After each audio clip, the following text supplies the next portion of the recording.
A Little Hero. By Fyodor Dostoevsky.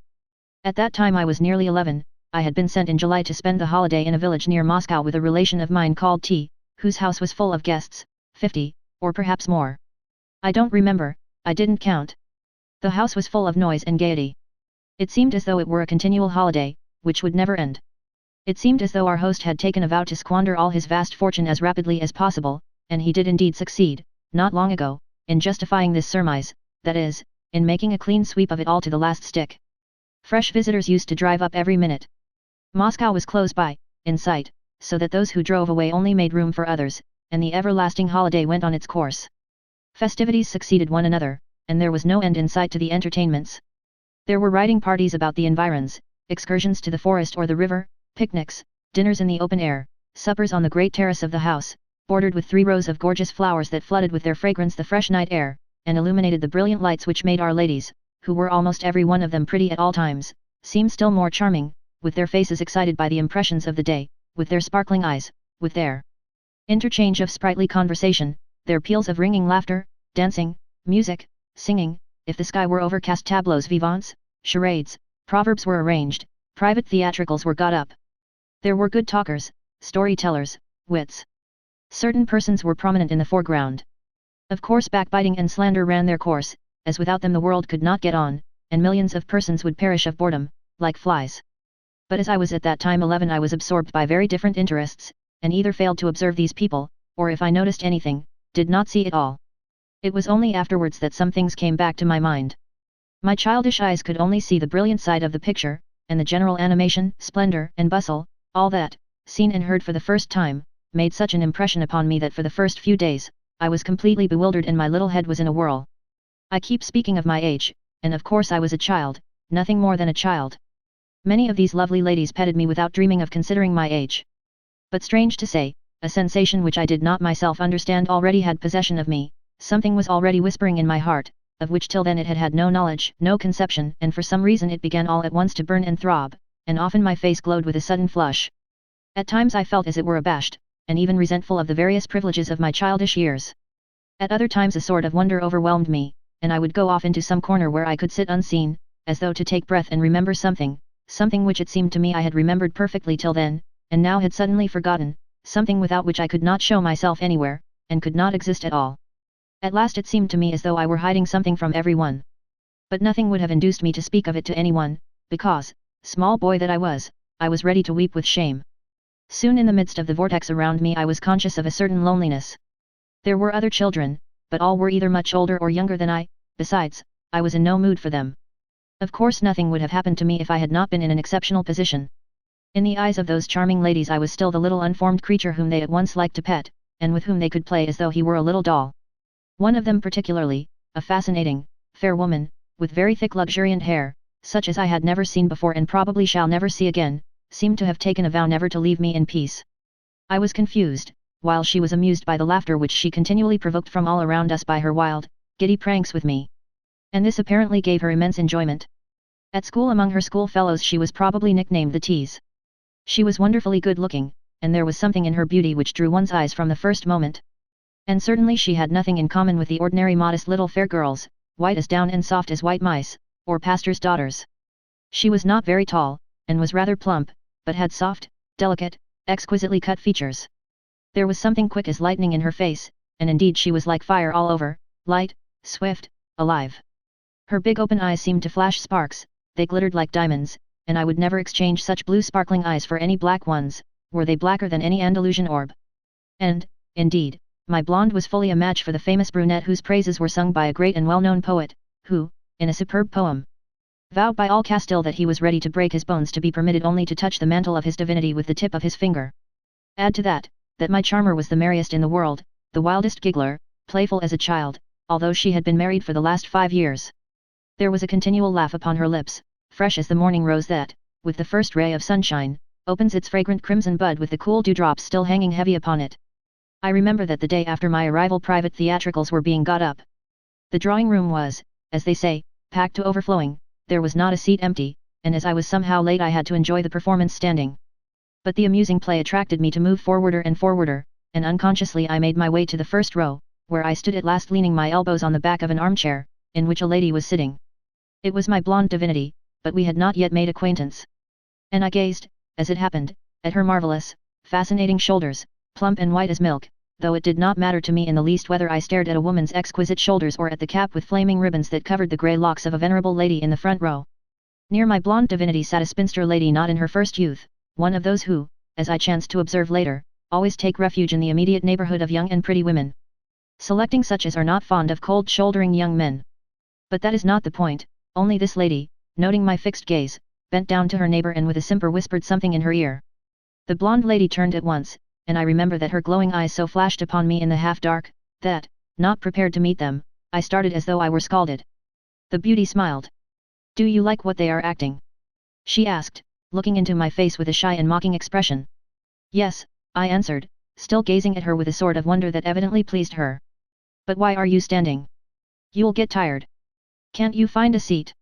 "That's just it, I can't," I answered, more occupied with my grievance than with the beauty's sparkling eyes, and rejoicing in earnest at having found a kind heart to whom I could confide my troubles. "I have looked everywhere, but all the chairs are taken," I added, as though complaining to her that all the chairs were taken. "Come here," she said briskly, quick to act on every decision, and, indeed, on every mad idea that flashed on her giddy brain. "Come here, and sit on my knee."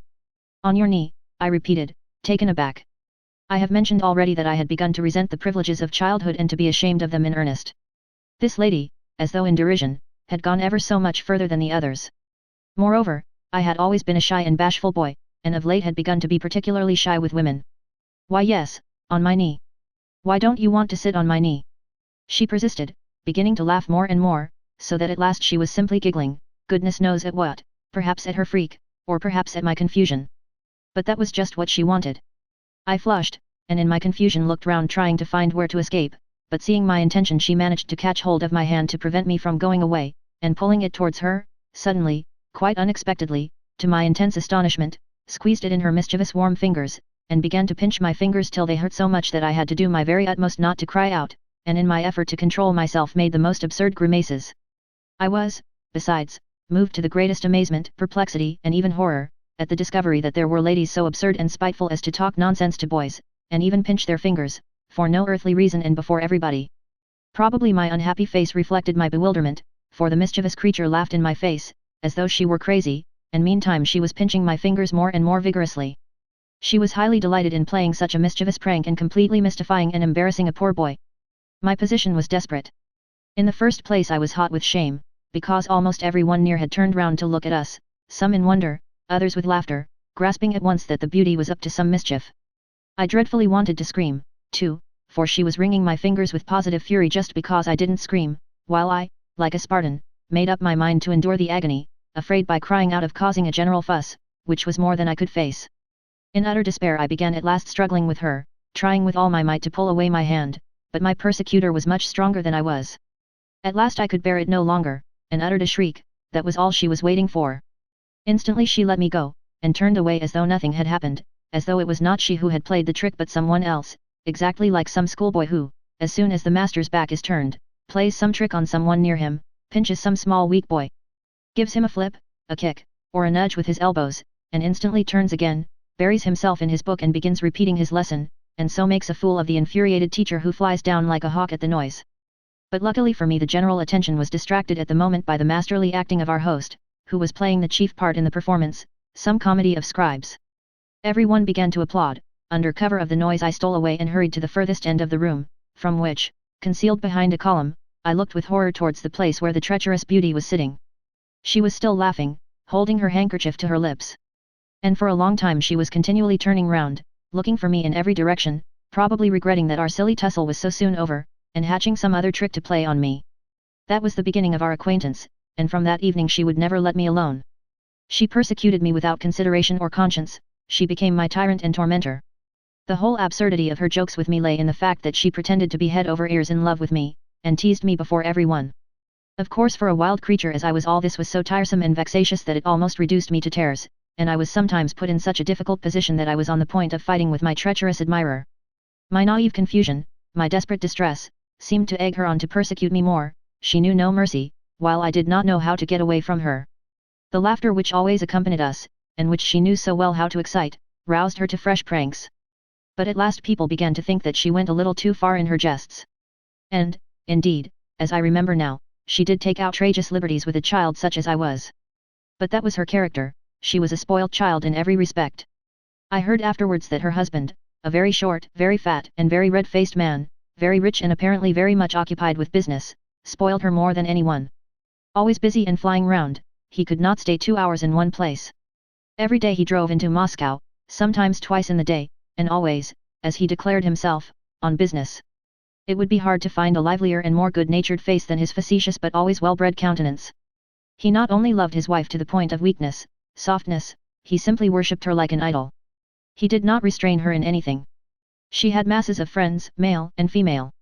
In the first place, almost everybody liked her, and secondly, the feather-headed creature was not herself over-particular in the choice of her friends, though there was a much more serious foundation to her character than might be supposed from what I have just said about her. But of all her friends she liked best of all one young lady, a distant relation, who was also of our party now. There existed between them a tender and subtle affection, one of those attachments which sometimes spring up at the meeting of two dispositions often the very opposite of each other, of which one is deeper, purer and more austere, while the other, with lofty humility, and generous self-criticism, lovingly gives way to the other, conscious of the friend's superiority and cherishing the friendship as a happiness. Then begins that tender and noble subtlety in the relations of such characters, love and infinite indulgence on the one side. On the other love and respect, a respect approaching awe, approaching anxiety as to the impression made on the friend so highly prized, and an eager, jealous desire to get closer and closer to that friend's heart in every step in life. These two friends were of the same age, but there was an immense difference between them in everything, in looks, to begin with. Madame M was also very handsome, but there was something special in her beauty that strikingly distinguished her from the crowd of pretty women, there was something in her face that at once drew the affection of all to her, or rather, which aroused a generous and lofty feeling of kindliness in every one who met her. There are such happy faces. At her side everyone grew as it were better, freer, more cordial, and yet her big mournful eyes, full of fire and vigor, had a timid and anxious look, as though every minute dreading something antagonistic and menacing, and this strange timidity at times cast so mournful a shade over her mild, gentle features which recalled the serene faces of Italian Madonnas, that looking at her one soon became oneself sad, as though for some trouble of one's own. The pale, thin face, in which, through the irreproachable beauty of the pure regular lines and the mournful severity of some mute hidden grief, there often flitted the clear looks of early childhood, telling of trustful years and perhaps simple-hearted happiness in the recent past, the gentle but diffident, hesitating smile, all aroused such unaccountable sympathy for her that every heart was unconsciously stirred with a sweet and warm anxiety that powerfully interceded on her behalf even at a distance, and made even strangers feel akin to her. But the lovely creature seemed silent and reserved, though no one could have been more attentive and loving if anyone needed sympathy. There are women who are like sisters of mercy in life. Nothing can be hidden from them, nothing, at least, that is a sore or wound of the heart. Anyone who is suffering may go boldly and hopefully to them without fear of being a burden, for few men know the infinite patience of love, compassion and forgiveness that may be found in some women's hearts. Perfect treasures of sympathy. Consolation and hope are laid up in these pure hearts, so often full of suffering of their own, for a heart which loves much grieves much, though their wounds are carefully hidden from the curious eye, for deep sadness is most often mute and concealed. They are not dismayed by the depth of the wound, nor by its foulness and its stench. Anyone who comes to them is deserving of help, they are, as it were, born for heroism. Madame M was tall, supple and graceful, but rather thin. All her movements seemed somehow irregular, at times slow, smooth and even dignified, at times childishly hasty, and yet, at the same time, there was a sort of timid humility in her gestures, something tremulous and defenseless, though it neither desired nor asked for protection. I have mentioned already that the outrageous teasing of the treacherous fair lady abashed me, flabbergasted me and wounded me to the quick. But there was for that another secret, strange and foolish reason, which I concealed, at which I shuddered as at a skeleton. At the very thought of it, brooding, utterly alone and overwhelmed, in some dark mysterious corner to which the inquisitorial mocking eye of the blue-eyed rogue could not penetrate, I almost gasped with confusion, shame and fear. In short, I was in love, that perhaps is nonsense, that could hardly have been. But why was it, of all the faces surrounding me, only her face caught my attention? Why was it that it was only she whom I cared to follow with my eyes, though I certainly had no inclination in those days to watch ladies and seek their acquaintance? This happened most frequently on the evenings when we were all kept indoors by bad weather, and when, lonely, hiding in some corner of the big drawing room, I stared about me aimlessly. Unable to find anything to do, for except my teasing ladies, few people ever addressed me, and I was insufferably bored on such evenings. Then I stared at the people round me, listened to the conversation, of which I often did not understand one word, and at that time the mild eyes, the gentle smile and lovely face of Madame M. For she was the object of my passion, for some reason caught my fascinated attention, and the strange vague, but unutterably sweet impression remained with me. Often for hours together I could not tear myself away from her. I studied every gesture, every movement she made, listened to every vibration of her rich, silvery, but rather muffled voice, but strange to say, as the result of all my observations, I felt, mixed with a sweet and timid impression, a feeling of intense curiosity. It seemed as though I were on the verge of some mystery. Nothing distressed me so much as being mocked at in the presence of Madame M. This mockery and humorous persecution, as I thought, humiliated me. And when there was a general burst of laughter at my expense, in which Madame M. sometimes could not help joining, in despair, beside myself with misery, I used to tear myself from my tormentor and run away upstairs, where I remained in solitude the rest of the day, not daring to show my face in the drawing room. I did not yet, however, understand my shame nor my agitation. The whole process went on in me unconsciously. I had hardly said 2 words to Madame M., and indeed I should not have dared to. But one evening after an unbearable day I turned back from an expedition with the rest of the company. I was horribly tired and made my way home across the garden. On a seat in a secluded avenue I saw Madame M. She was sitting quite alone, as though she had purposely chosen this solitary spot. Her head was drooping and she was mechanically twisting her handkerchief. She was so lost in thought that she did not hear me till I reached her. Noticing me, she got up quickly from her seat, turned round, and I saw her hurriedly wipe her eyes with her handkerchief. She was crying. Drying her eyes, she smiled to me and walked back with me to the house. I don't remember what we talked about, but she frequently sent me off on one pretext or another, to pick a flower, or to see who was riding in the next avenue. And when I walked away from her, she at once put her handkerchief to her eyes again and wiped away rebellious tears, which would persist in rising again and again from her heart and dropping from her poor eyes. I realized that I was very much in her way when she sent me off so often, and, indeed, she saw herself that I noticed it all, but yet could not control herself, and that made my heart ache more and more for her. I raged at myself at that moment and was almost in despair, cursed myself for my awkwardness and lack of resource, and at the same time did not know how to leave her tactfully, without betraying that I had noticed her distress. But walked beside her in mournful bewilderment, almost in alarm, utterly at a loss and unable to find a single word to keep up our scanty conversation. This meeting made such an impression on me that I stealthily watched Madame M. the whole evening with eager curiosity, and never took my eyes off her. But it happened that she twice caught me unawares watching her, and on the second occasion, noticing me, she gave me a smile. It was the only time she smiled that evening. The look of sadness had not left her face, which was now very pale. She spent the whole evening talking to an ill-natured and quarrelsome old lady, whom nobody liked owing to her spying and backbiting habits, but of whom everyone was afraid, and consequently everyone felt obliged to be polite to her. At 10 o'clock Madame M.'s husband arrived. Till that moment I watched her very attentively, never taking my eyes off her mournful face. Now at the unexpected entrance of her husband I saw her start, and her pale face turned suddenly as white as a handkerchief. It was so noticeable that other people observed it.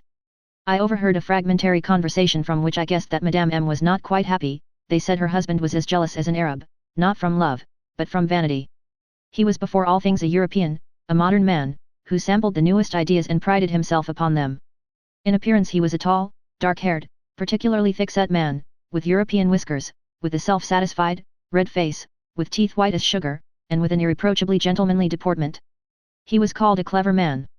Such is the name given in certain circles to a peculiar species of mankind which grows fat at other people's expense, which does absolutely nothing and has no desire to do anything, and whose heart has turned into a lump of fat from everlasting slothfulness and idleness. You continually hear from such men that there is nothing they can do owing to certain very complicated and hostile circumstances, which thwart their genius, and that it was sad to see the waste of their talents. This is a fine phrase of theirs, their mot d'ordre, their watchword, a phrase which these well-fed, fat friends of ours bring out at every minute, so that it has long ago bored us as an arrant Tartuffism, an empty form of words.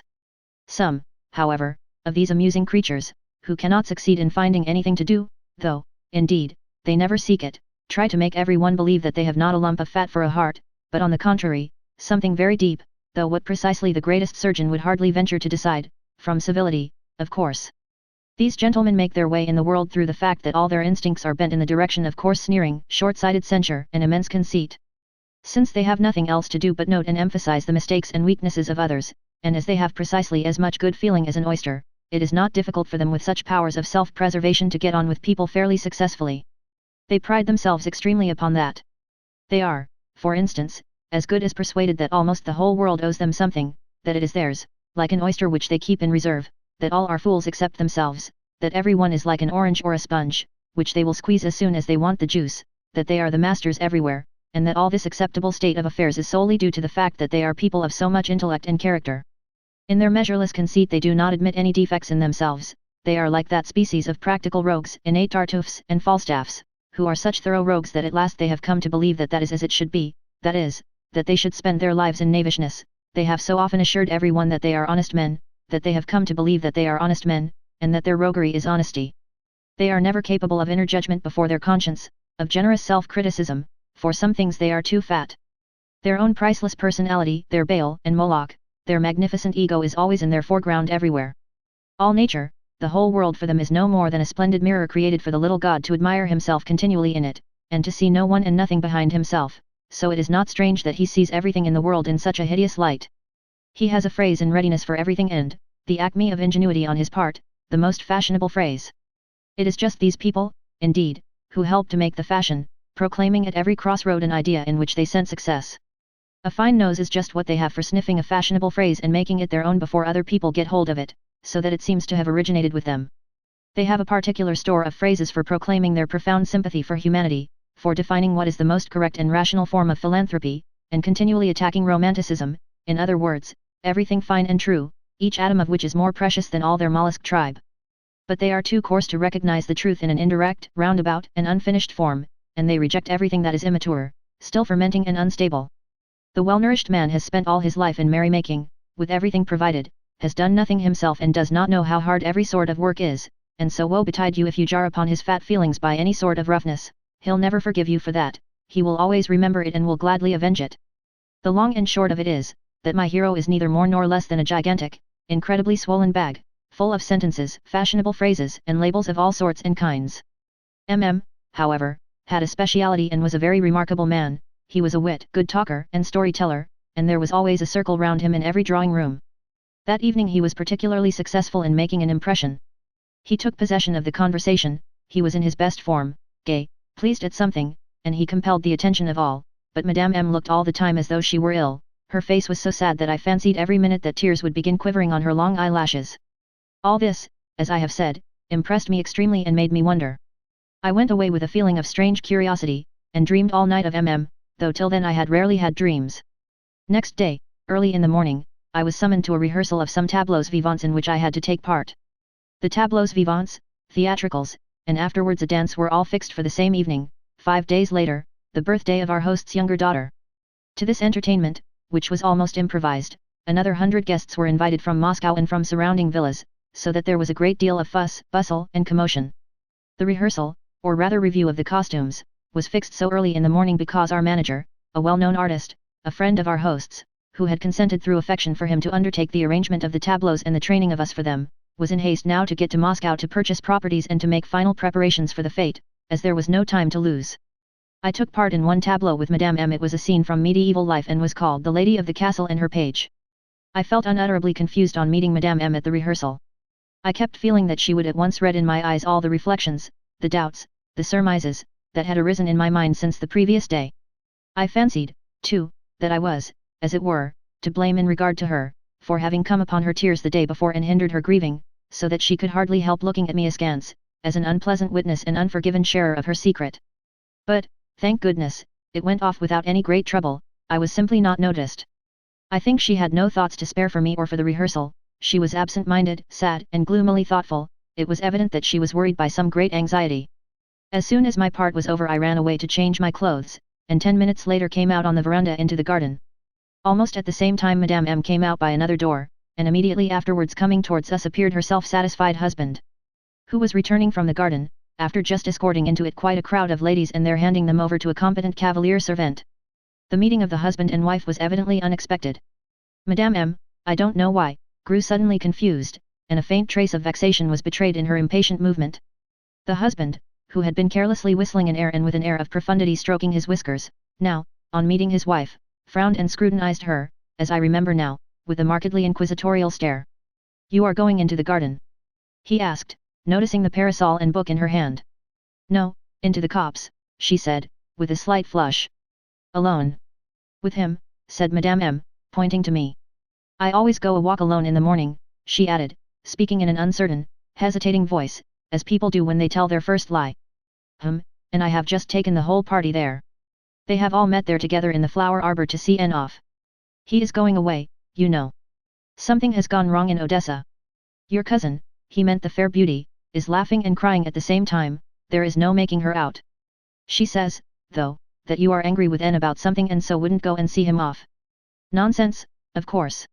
She's laughing, said Madame M, coming down the veranda steps. So this is your daily cavalier servant, added MM, with a wry smile, turning his lorgnette upon me. Page. I cried, angered by the lorgnette and the jeer, and laughing straight in his face I jumped down the 3 steps of the veranda at one bound. A pleasant walk, muttered MM, and went on his way. Of course, I immediately joined Madame M as soon as she indicated me to her husband, and looked as though she had invited me to do so an hour before, and as though I had been accompanying her on her walks every morning for the last month. But I could not make out why she was so confused, so embarrassed, and what was in her mind when she brought herself to have recourse to her little lie. Why had she not simply said that she was going alone? I did not know how to look at her, but overwhelmed with wonder I began by degrees very naively peeping into her face, but just as an hour before at the rehearsal she did not notice either my looks or my mute question. The same anxiety, only more intense and more distinct, was apparent in her face, in her agitation, in her walk she was in haste, and walked more and more quickly and kept looking uneasily down every avenue, down every path in the wood that led in the direction of the garden. And I, too, was expecting something. Suddenly there was the sound of horses' hoofs behind us. It was the whole party of ladies and gentlemen on horseback escorting N, the gentleman who was so suddenly deserting us. Among the ladies was my fair tormentor, of whom MM had told us that she was in tears. But characteristically she was laughing like a child, and was galloping briskly on a splendid bay horse. On reaching us N took off his hat, but did not stop, nor say one word to Madame M. Soon all the cavalcade disappeared from our sight. I glanced at Madame M. and almost cried out in wonder, she was standing as white as a handkerchief and big tears were gushing from her eyes. By chance our eyes met, Madame M. suddenly flushed and turned away for an instant, and a distinct look of uneasiness and vexation flitted across her face. I was in the way, worse even than last time, that was clearer than day, but how was I to get away? And, as though guessing my difficulty, Madame M. opened the book which she had in her hand, and colouring and evidently trying not to look at me she said, as though she had only suddenly realized it. Ah! It is the second part. I've made a mistake, please bring me the first. I could not but understand. My part was over, and I could not have been more directly dismissed. I ran off with her book and did not come back. The first part lay undisturbed on the table that morning. But I was not myself, in my heart there was a sort of haunting terror. I did my utmost not to meet Madame M, but I looked with wild curiosity at the self-satisfied person of MM, as though there must be something special about him now. I don't understand what was the meaning of my absurd curiosity. I only remember that I was strangely perplexed by all that I had chanced to see that morning. But the day was only just beginning and it was fruitful in events for me. Dinner was very early that day. An expedition to a neighbouring hamlet to see a village festival that was taking place there had been fixed for the evening, and so it was necessary to be in time to get ready. I had been dreaming for the last 3 days of this excursion, anticipating all sorts of delights. Almost all the company gathered together on the veranda for coffee. I cautiously followed the others and concealed myself behind the third row of chairs. I was attracted by curiosity, and yet I was very anxious not to be seen by Madame M, but as luck would have it I was not far from my fair tormentor. Something miraculous and incredible was happening to her that day, she looked twice as handsome. I don't know how and why this happens, but such miracles are by no means rare with women. There was with us at this moment a new guest, a tall, pale-faced young man, the official admirer of our fair beauty, who had just arrived from Moscow as though on purpose to replace N, of whom rumor said that he was desperately in love with the same lady. As for the newly arrived guest, he had for a long time past been on the same terms as Benedict with Beatrice, in Shakespeare's Much Ado About Nothing. In short, the fair beauty was in her very best form that day. Her chatter and her jests were so full of grace, so trustfully naive, so innocently careless, she was persuaded of the general enthusiasm with such graceful self-confidence that she really was all the time the centre of peculiar adoration. A throng of surprised and admiring listeners was continually round her, and she had never been so fascinating. Every word she uttered was marvellous and seductive, was caught up and handed round in the circle, and not one word, one jest, one sally was lost. I fancy no one had expected from her such taste, such brilliance, such wit. Her best qualities were, as a rule, buried under the most harum-scarum wilfulness, the most schoolboyish pranks, almost verging on buffoonery. They were rarely noticed, and, when they were hardly believed in, so that now her extraordinary brilliancy was accompanied by an eager whisper of amazement among all. There was, however, one peculiar and rather delicate circumstance, judging at least by the part in it played by Madame M.'s husband, which contributed to her success. The madcap ventured, and I must add to the satisfaction of almost every one or, at any rate, to the satisfaction of all the young people, to make a furious attack upon him, owing to many causes, probably of great consequence in her eyes. She carried on with him a regular crossfire of witticisms, of mocking and sarcastic sallies, of that most elusive and treacherous kind that, smoothly wrapped up on the surface, hit the mark without giving the victim anything to lay hold of, and exhaust him in fruitless efforts to repel the attack, reducing him to fury and comic despair. I don't know for certain, but I fancy the whole proceeding was not improvised but premeditated. This desperate duel had begun earlier, at dinner. I call it desperate because was not quick to surrender. He had to call upon all his presence of mind, all his sharp wit and rare resourcefulness not to be completely covered with ignominy. The conflict was accompanied by the continual and irrepressible laughter of all who witnessed and took part in it. That day was for him very different from the day before. It was noticeable that Madame M several times did her utmost to stop her indiscreet friend, who was certainly trying to depict the jealous husband in the most grotesque and absurd guise, in the guise of a Bluebeard it must be supposed, judging from all probabilities, from what has remained in my memory and finally from the part which I myself was destined to play in the affair. I was drawn into it in a most absurd manner, quite unexpectedly. And as ill luck would have it at that moment I was standing where I could be seen, suspecting no evil and actually forgetting the precautions I had so long practiced. Suddenly I was brought into the foreground as a sworn foe and natural rival of as desperately in love with his wife, of which my persecutress vowed and swore that she had proofs, saying that only that morning she had seen in the copse. But before she had time to finish I broke in at the most desperate minute. That minute was so diabolically calculated, was so treacherously prepared to lead up to its finale, its ludicrous denouement, and was brought out with such killing humor that a perfect outburst of irrepressible mirth saluted this last sally. And though even at the time I guessed that mine was not the most unpleasant part in the performance, yet I was so confused, so irritated and alarmed that, full of misery and despair, gasping with shame and tears, I dashed through 2 rows of chairs, stepped forward, and addressing my tormentor, cried, in a voice broken with tears and indignation. "Aren't you ashamed, aloud, before all the ladies, to tell such a wicked lie? Like a small child, before all these men. What will they say? A big girl like you, and married." But I could not go on, there was a deafening roar of applause.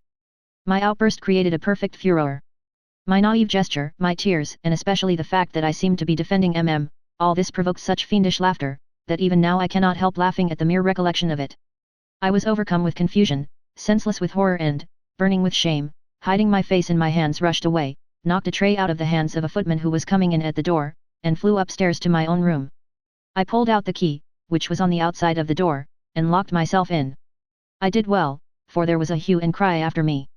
Before a minute had passed my door was besieged by a mob of the prettiest ladies. I heard their ringing laughter, their incessant chatter, their trilling voices, they were all twittering at once, like swallows. All of them, every one of them, begged and besought me to open the door, if only for a moment, swore that no harm should come to me. Only that they wanted to smother me with kisses. But, what could be more horrible than this novel threat? I simply burned with shame the other side of the door, hiding my face in the pillows and did not open, did not even respond. The ladies kept up their knocking for a long time, but I was deaf and obdurate as only a boy of 11 could be. But what could I do now? Everything was laid bare, everything had been exposed, everything I had so jealously guarded and concealed. Everlasting disgrace and shame had fallen on me. But it is true that I could not myself have said why I was frightened and what I wanted to hide, yet I was frightened of something and had trembled like a leaf at the thought of that something's being discovered. Only till that minute I had not known what it was, whether it was good or bad, splendid or shameful, praiseworthy or reprehensible. Now in my distress, in the misery that had been forced upon me, I learned that it was absurd and shameful. Instinctively I felt at the same time that this verdict was false, inhuman, and coarse, but I was crushed, annihilated, consciousness seemed checked in me and thrown into confusion, I could not stand up against that verdict, nor criticize it properly. I was befogged, I only felt that my heart had been inhumanly and shamelessly wounded, and was brimming over with impotent tears. I was irritated, but I was boiling with indignation and hate such as I had never felt before, for it was the first time in my life that I had known real sorrow, insult, and injury, and it was truly that, without any exaggeration. The first untried, unformed feeling had been so coarsely handled in me, a child. The first fragrant, virginal modesty had been so soon exposed and insulted, and the first and perhaps very real and aesthetic impression had been so outraged. Of course there was much my persecutors did not know and did not divine in my sufferings. One circumstance, which I had not succeeded in analyzing till then, of which I had been as it were afraid, partly entered into it. I went on lying on my bed in despair and misery, hiding my face in my pillow, and I was alternately feverish and shivery. I was tormented by 2 questions. First, what had the wretched fair beauty seen, and, in fact, what could she have seen that morning in the copse between Madame M and me? And secondly, how could I now look Madame M? in the face without dying on the spot of shame and despair? An extraordinary noise in the yard roused me at last from the state of semi-consciousness into which I had fallen. I got up and went to the window. The whole yard was packed with carriages, saddle horses, and bustling servants. It seemed that they were all setting off. Some of the gentlemen had already mounted their horses, others were taking their places in the carriages. Then I remembered the expedition to the village fete, and little by little an uneasiness came over me. I began anxiously looking for my pony in the yard, but there was no pony there, so they must have forgotten me. I could not restrain myself, and rushed headlong downstairs, thinking no more of unpleasant meetings or my recent ignominy. Terrible news awaited me. There was neither a horse nor seat in any of the carriages to spare for me. Everything had been arranged, all the seats were taken, and I was forced to give place to others. Overwhelmed by this fresh blow, I stood on the steps and looked mournfully at the long rows of coaches, carriages, and chaises, in which there was not the tiniest corner left for me, and at the smartly dressed ladies, whose horses were restlessly curvetting. One of the gentlemen was late. They were only waiting for his arrival to set off. His horse was standing at the door, champing the bit, pawing the earth with his hoofs, and at every moment starting and rearing. 2 stableboys were carefully holding him by the bridle, and everyone else apprehensively stood at a respectful distance from him. A most vexatious circumstance had occurred, which prevented my going. In addition to the fact that new visitors had arrived, filling up all the seats, 2 of the horses had fallen ill, one of them being my pony. But I was not the only person to suffer. It appeared that there was no horse for our new visitor, the pale-faced young man of whom I have spoken already. To get over this difficulty our host had been obliged to have recourse to the extreme step of offering his fiery unbroken stallion, adding, to satisfy his conscience, that it was impossible to ride him, and that they had long intended to sell the beast for its vicious character, if only a purchaser could be found. But, in spite of his warning, the visitor declared that he was a good horseman, and in any case ready to mount anything rather than not go. Our host said no more, but now I fancied that a sly and ambiguous smile was straying on his lips. He waited for the gentleman who had spoken so well of his own horsemanship, and stood, without mounting his horse, impatiently rubbing his hands and continually glancing towards the door. Some similar feeling seemed shared by the 2 stableboys, who were holding the stallion, almost breathless with pride at seeing themselves before the whole company in charge of a horse which might any minute kill a man for no reason whatever. Something akin to their master's sly smile gleamed, too, in their eyes, which were round with expectation, and fixed upon the door from which the bold visitor was to appear. The horse himself, too, behaved as though he were in league with our host and the stableboys. He bore himself proudly and haughtily, as though he felt that he were being watched by several dozen curious eyes and were glorying in his evil reputation exactly as some incorrigible rogue might glory in his criminal exploits. He seemed to be defying the bold man who would venture to curb his independence. That bold man did at last make his appearance. Conscience-stricken at having kept everyone waiting, hurriedly drawing on his gloves, he came forward without looking at anything, ran down the steps, and only raised his eyes as he stretched out his hand to seize the mane of the waiting horse. But he was at once disconcerted by his frantic rearing and a warning scream from the frightened spectators. The young man stepped back and looked in perplexity at the vicious horse, which was quivering all over, snorting with anger, and rolling his bloodshot eyes ferociously, continually rearing on his hind legs and flinging up his fore legs as though he meant to bolt into the air and carry the 2 stableboys with him. For a minute the young man stood completely nonplussed, then, flushing slightly with some embarrassment, he raised his eyes and looked at the frightened ladies. "A very fine horse," he said, as though to himself, "and to my thinking it ought to be a great pleasure to ride him, but do you know, I think I won't go," he concluded, turning to our host with the broad, good-natured smile which so suited his kind and clever face.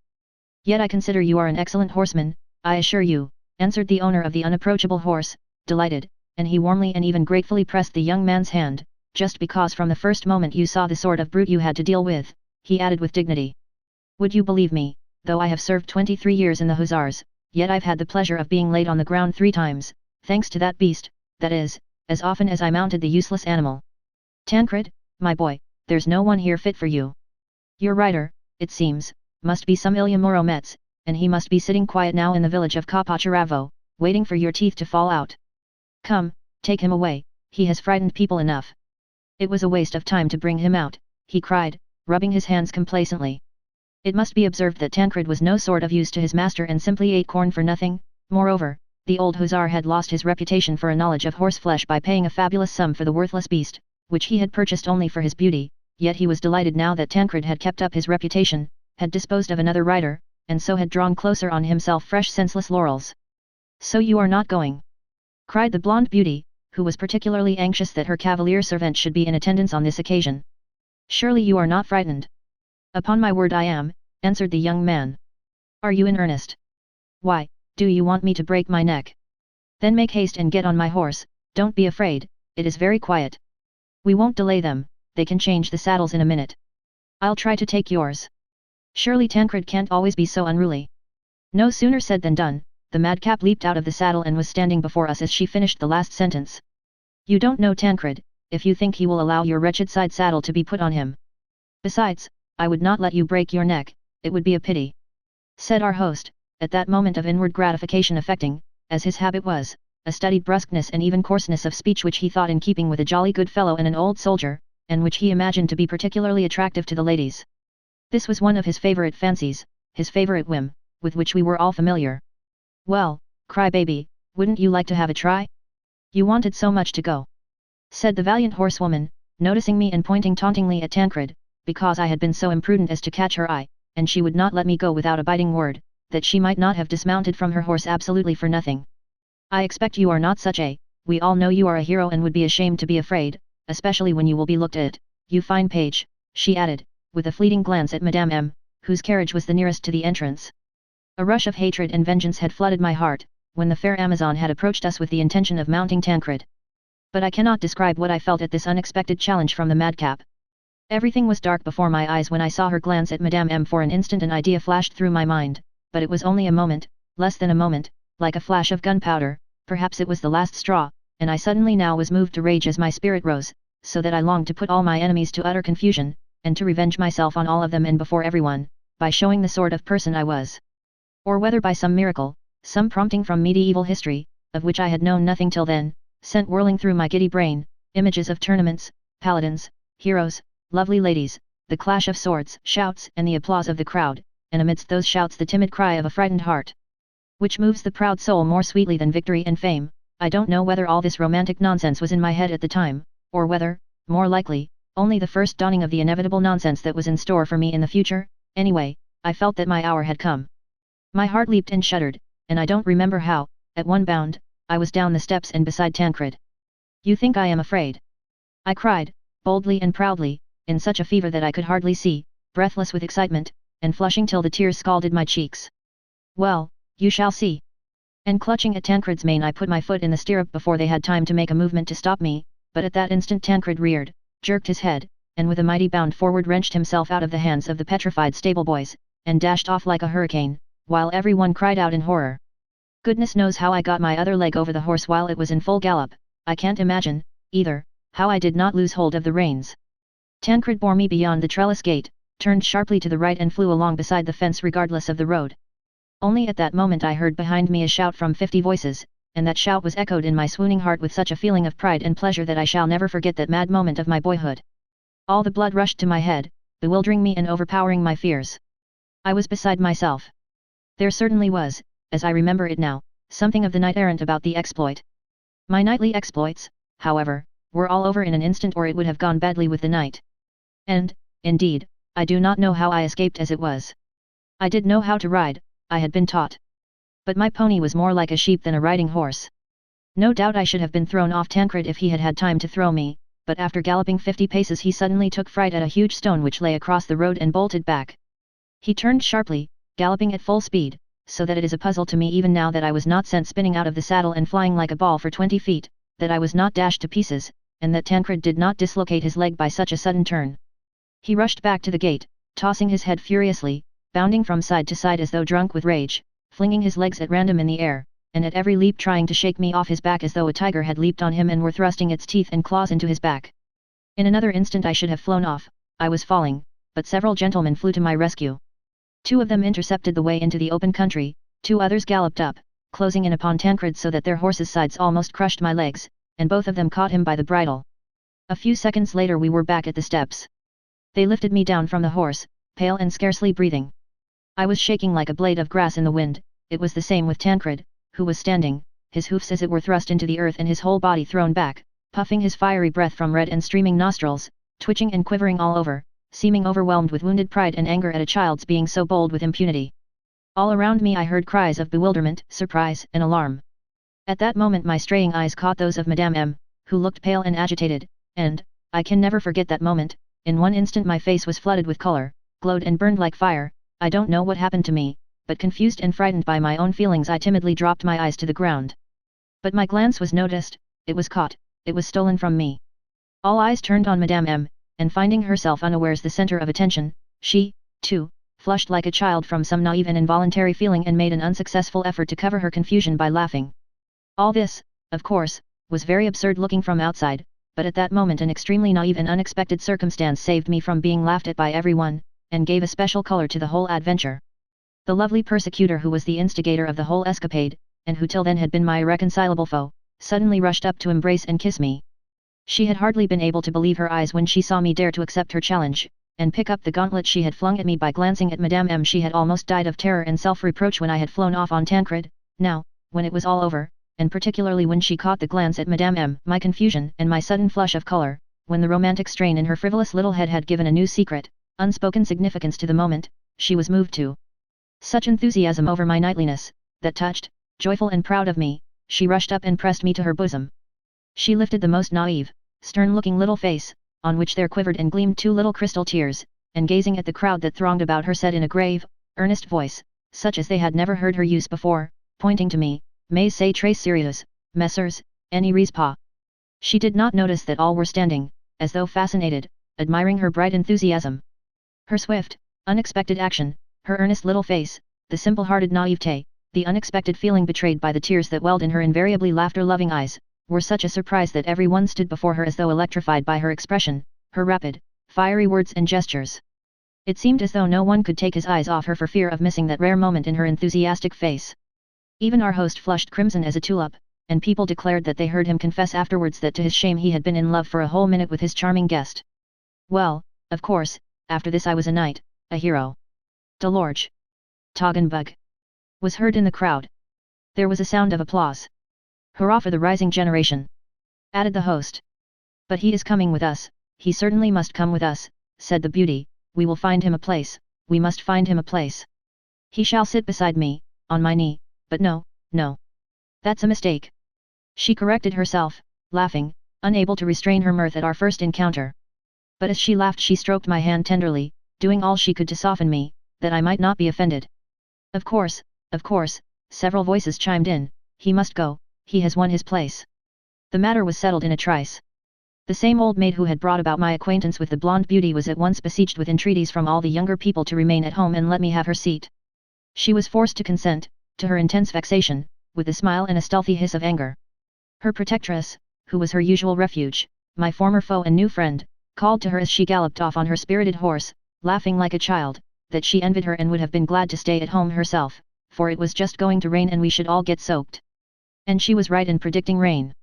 A regular downpour came on within an hour and the expedition was done for. We had to take shelter for some hours in the huts of the village, and had to return home between 9 and 10 in the evening in the damp mist that followed the rain. I began to be a little feverish. At the minute when I was starting, Madame M came up to me and expressed surprise that my neck was uncovered and that I had nothing on over my jacket. I answered that I had not had time to get my coat. She took out a pin and pinned up the turned-down collar of my shirt, took off her own neck a crimson gauze kerchief, and put it round my neck that I might not get a sore throat. She did this so hurriedly that I had not time even to thank her. But when we got home I found her in the little drawing room with the blonde beauty and the pale-faced young man who had gained glory for horsemanship that day by refusing to ride Tancred. I went up to thank her and give back the scarf. But now, after all my adventures, I felt somehow ashamed. I wanted to make haste and get upstairs, there at my leisure to reflect and consider. I was brimming over with impressions. As I gave back the kerchief I blushed up to my ears, as usual. I bet he would like to keep the kerchief, said the young man laughing. One can see that he is sorry to part with your scarf. That's it, that's it. The fair lady put in. What a boy. Oh. She said, shaking her head with obvious vexation, but she stopped in time at a grave glance from Madame M, who did not want to carry the jest too far. I made haste to get away. Well, you are a boy, said the madcap, overtaking me in the next room and affectionately taking me by both hands. Why, you should have simply not returned the kerchief if you wanted so much to have it.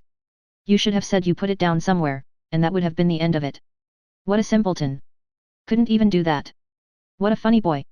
And she tapped me on the chin with her finger, laughing at my having flushed as red as a poppy. I am your friend now, you know, am I not? Our enmity is over, isn't it? Yes or no? I laughed and pressed her fingers without a word. Oh, why are you so pale and shivering? Have you caught a chill? Yes, I don't feel well. Ah, poor fellow. That's the result of overexcitement. Do you know what? You had better go to bed without sitting up for supper, and you will be all right in the morning. Come along. She took me upstairs, and there was no end to the care she lavished on me. Leaving me to undress, she ran downstairs, got me some tea, and brought it up herself when I was in bed. She brought me up a warm quilt as well. I was much impressed and touched by all the care and attention lavished on me, or perhaps I was affected by the whole day, the expedition, and feverishness. As I said good night to her, I hugged her warmly, as though she were my dearest and nearest friend, and in my exhausted state all the emotions of the day came back to me in a rush. I almost shed tears as I nestled to her bosom. She noticed my overwrought condition, and I believe my madcap herself was a little touched. You are a very good boy, she said, looking at me with gentle eyes. Please don't be angry with me. You won't, will you? In fact, we became the warmest and truest of friends. It was rather early when I woke up, but the sun was already flooding the whole room with brilliant light. I jumped out of bed feeling perfectly well and strong, as though I had had no fever the day before. Indeed, I felt now unutterably joyful. I recalled the previous day and felt that I would have given any happiness if I could at that minute have embraced my new friend, the fair-haired beauty, again, as I had the night before, but it was very early and everyone was still asleep. Hurriedly dressing, I went out into the garden and from there into the copse. I made my way where the leaves were thickest, where the fragrance of the trees was more resinous, and where the sun peeped in most gaily, rejoicing that it could penetrate the dense darkness of the foliage. It was a lovely morning. Going on further and further, before I was aware of it I had reached the further end of the copse and came out on the river Moskva. It flowed at the bottom of the hill 200 paces below. On the opposite bank of the river they were mowing. I watched whole rows of sharp scythes gleam all together in the sunlight at every swing of the mower and then vanish again like little fiery snakes going into hiding. I watched the cut grass flying on one side in dense rich swathes and being laid in long straight lines. I don't know how long I spent in contemplation. At last I was roused from my reverie by hearing a horse snorting and impatiently pawing the ground 20 paces from me, in the track which ran from the high road to the manor house. I don't know whether I heard this horse as soon as the rider rode up and stopped there, or whether the sound had long been in my ears without rousing me from my dreaming. Moved by curiosity I went into the copse. And before I had gone many steps I caught the sound of voices speaking rapidly, though in subdued tones. I went up closer, carefully parting the branches of the bushes that edged the path, and at once sprang back in amazement. I caught a glimpse of a familiar white dress and a soft feminine voice resounded like music in my heart. It was Madame M. She was standing beside a man on horseback who, stooping down from the saddle, was hurriedly talking to her, and to my amazement I recognized him as N., the young man who had gone away the morning before and over whose departure MM had been so busy. But people had said at the time that he was going far away to somewhere in the south of Russia, and so I was very much surprised at seeing him with us again so early, and alone with Madame M. She was moved and agitated as I had never seen her before, and tears were glistening on her cheeks. The young man was holding her hand and stooping down to kiss it. I had come upon them at the moment of parting. They seemed to be in haste. At last he took out of his pocket a sealed envelope, gave it to Madame M., put one arm round her, still not dismounting, and gave her a long, fervent kiss. A minute later he lashed his horse and flew past me like an arrow. Madame M. looked after him for some moments, then pensively and disconsolately turned homewards. But after going a few steps along the track she seemed suddenly to recollect herself, hurriedly parted the bushes and walked on through the copse. I followed her, surprised and perplexed by all that I had seen. My heart was beating violently, as though from terror. I was, as it were, benumbed and befogged, my ideas were shattered and turned upside down, but I remember I was, for some reason, very sad. I got glimpses from time to time through the green foliage of her white dress before me. I followed her mechanically, never losing sight of her, though I trembled at the thought that she might notice me. At last she came out on the little path that led to the house. After waiting half a minute I, too, emerged from the bushes, but what was my amazement when I saw lying on the red sand of the path a sealed packet, which I recognized, from the first glance, as the one that had been given to Madame M 10 minutes before. I picked it up. On both sides the paper was blank, there was no address on it. The envelope was not large, but it was fat and heavy, as though there were 3 or more sheets of notepaper in it. What was the meaning of this envelope? No doubt it would explain the whole mystery. Perhaps in it there was said all that N had scarcely hoped to express in their brief, hurried interview. He had not even dismounted. Whether he had been in haste or whether he had been afraid of being false to himself at the hour of parting, God only knows. I stopped, without coming out on the path, threw the envelope in the most conspicuous place on it, and kept my eyes upon it, supposing that Madame M would notice the loss and come back and look for it. But after waiting 4 minutes I could stand it no longer. I picked up my find again, put it in my pocket, and set off to overtake Madame M. I came upon her in the big avenue in the garden. She was walking straight towards the house with a swift and hurried step, though she was lost in thought, and her eyes were on the ground. I did not know what to do. Go up to her, give it her? That would be as good as saying that I knew everything, that I had seen it all. I should betray myself at the first word. And how should I look at her? How would she look at me? I kept expecting that she would discover her loss and return on her tracks, then I could, unnoticed, have flung the envelope on the path and she would have found it. But no. We were approaching the house, she had already been noticed. As ill luck would have it, everyone had got up very early that day, because, after the unsuccessful expedition of the evening before, they had arranged something new, of which I had heard nothing. All were preparing to set off, and were having breakfast in the veranda. I waited for 10 minutes, that I might not be seen with Madame M, and making a circuit of the garden approached the house from the other side a long time after her. She was walking up and down the veranda with her arms folded, looking pale and agitated, and was obviously trying her utmost to suppress the agonizing, despairing misery which could be plainly discerned in her eyes, her walk, her every movement. Sometimes she went down the veranda steps and walked a few paces among the flower beds in the direction of the garden. Her eyes were impatiently, greedily, even incautiously, seeking something on the sand of the path and on the floor of the veranda. There could be no doubt she had discovered her loss and imagined she had dropped the letter somewhere here, near the house. Yes, that must be so, she was convinced of it. Someone noticed that she was pale and agitated, and others made the same remark. She was besieged with questions about her health and condolences. She had to laugh, to jest, to appear lively. From time to time she looked at her husband, who was standing at the end of the terrace talking to two ladies, and the poor woman was overcome by the same shudder, the same embarrassment, as on the day of his first arrival. Thrusting my hand into my pocket and holding the letter tight in it, I stood at a little distance from them all, praying to fate that Madame M should notice me. I longed to cheer her up, to relieve her anxiety if only by a glance, to say a word to her on the sly. But when she did chance to look at me I dropped my eyes. I saw her distress and I was not mistaken. To this day I don't know her secret. I know nothing but what I saw and what I have just described. The intrigue was not such, perhaps, as one might suppose at the first glance. Perhaps that kiss was the kiss of farewell, perhaps it was the last slight reward for the sacrifice made to her peace and honor. N was going away, he was leaving her, perhaps forever. Even that letter I was holding in my hand, who can tell what it contained? How can one judge? And who can condemn? And yet there is no doubt that the sudden discovery of her secret would have been terrible, would have been a fatal blow for her. I still remember her face at that minute, it could not have shown more suffering. To feel, to know, to be convinced, to expect, as though it were one's execution, that in a quarter of an hour, in a minute perhaps, all might be discovered, the letter might be found by someone, picked up, there was no address on it, it might be opened, and then? What then? What torture could be worse than what was awaiting her? She moved about among those who would be her judges. In another minute their smiling flattering faces would be menacing and merciless. She would read mockery, malice and icy contempt on those faces, and then her life would be plunged in everlasting darkness, with no dawn to follow. Yes, I did not understand it then as I understand it now. I could only have vague suspicions and misgivings, and a heartache at the thought of her danger, which I could not fully understand. But whatever lay hidden in her secret, much was expiated, if expiation were needed, by those moments of anguish of which I was witness and which I shall never forget. But then came a cheerful summons to set off, immediately everyone was bustling about gaily, laughter and lively chatter were heard on all sides. Within 2 minutes the veranda was deserted. Madame M declined to join the party, acknowledging at last that she was not well.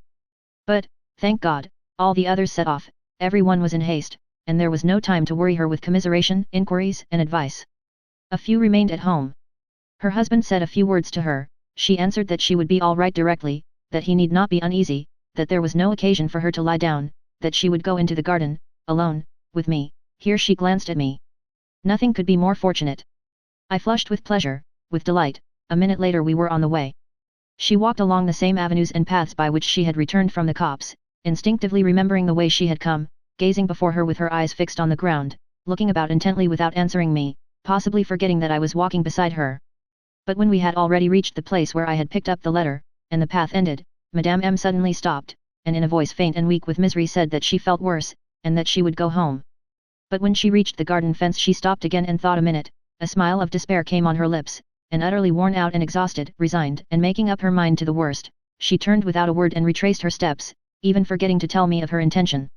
My heart was torn with sympathy, and I did not know what to do. We went, or rather I led her, to the place from which an hour before I had heard the tramp of a horse and their conversation. Here, close to a shady elm tree, was a seat hewn out of one huge stone, about which grew ivy, wild jasmine and dog rose. The whole wood was dotted with little bridges, arbors, grottos and similar surprises. Madame M sat down on the bench and glanced unconsciously at the marvelous view that lay open before us. A minute later she opened her book, and fixed her eyes upon it without reading, without turning the pages, almost unconscious of what she was doing. It was about 9:30.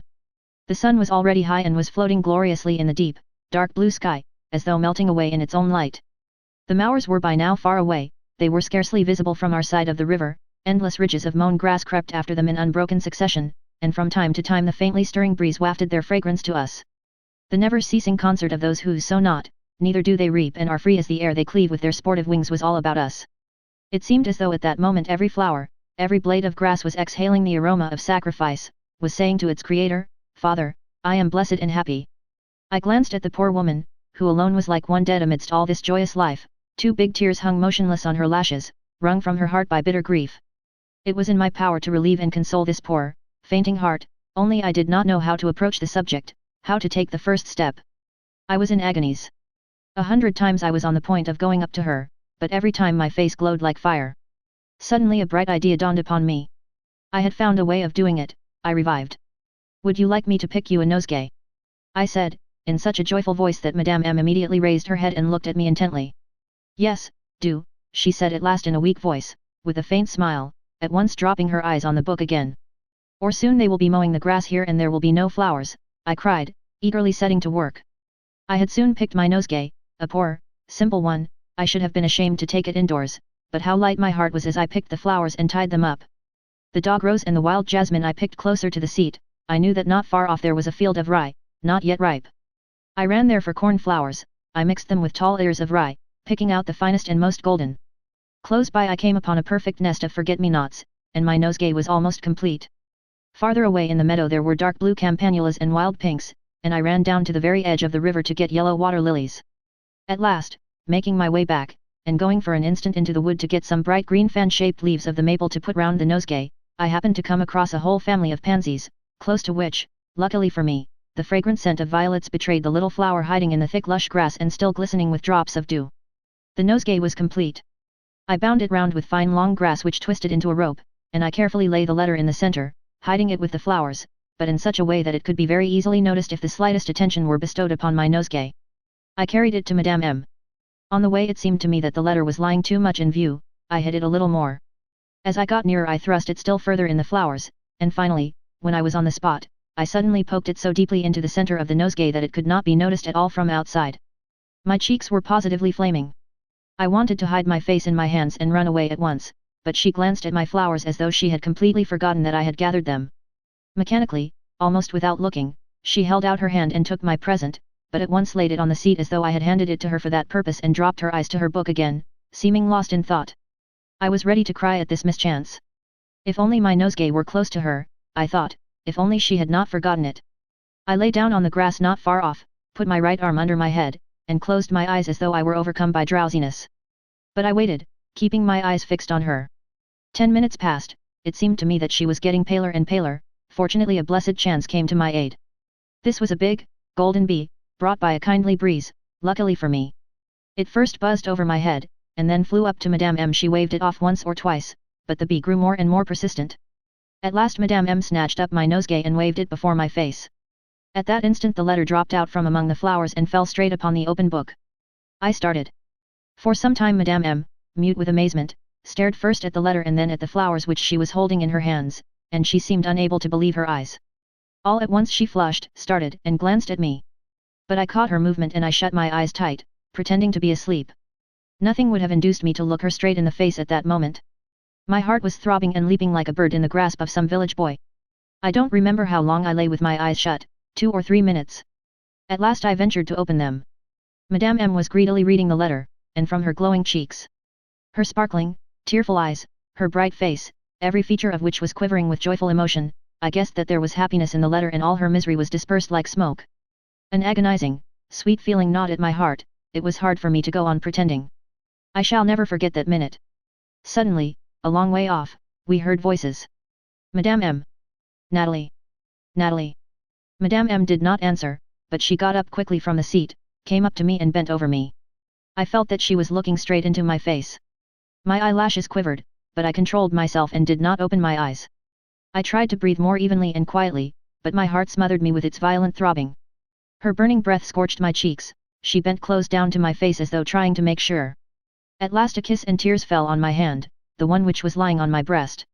Natalie! Natalie! Where are you? We heard again, this time quite close. Coming, said Madame M, in her mellow, silvery voice, which was so choked and quivering with tears and so subdued that no one but I could hear that, coming. But at that instant my heart at last betrayed me and seemed to send all my blood rushing to my face. At that instant a swift, burning kiss scalded my lips. I uttered a faint cry. I opened my eyes, but at once the same gauze kerchief fell upon them, as though she meant to screen me from the Sunday. An instant later she was gone. I heard nothing but the sound of rapidly retreating steps. I was alone. I pulled off her kerchief and kissed it, beside myself with rapture. For some moments I was almost frantic. Hardly able to breathe, leaning on my elbow on the grass, I stared unconsciously before me at the surrounding slopes, streaked with cornfields, at the river that flowed twisting and winding far away, as far as the eye could see, between fresh hills and villages that gleamed like dots all over the sunlit distance, at the dark blue, hardly visible forests, which seemed as though smoking at the edge of the burning sky, and a sweet stillness inspired by the triumphant peacefulness of the picture, gradually brought calm to my troubled heart. I felt more at ease and breathed more freely, but my whole soul was full of a dumb, sweet yearning, as though a veil had been drawn from my eyes as though at a foretaste of something. My frightened heart, faintly quivering with expectation, was groping timidly and joyfully towards some conjecture, and all at once my bosom heaved, began aching as though something had pierced it, and tears, sweet tears, gushed from my eyes. I hid my face in my hands, and quivering like a blade of grass, gave myself up to the first consciousness and revelation of my heart, the first vague glimpse of my nature. My childhood was over from that moment. When 2 hours later I returned home I did not find Madame M. Through some sudden chance she had gone back to Moscow with her husband. I never saw her again.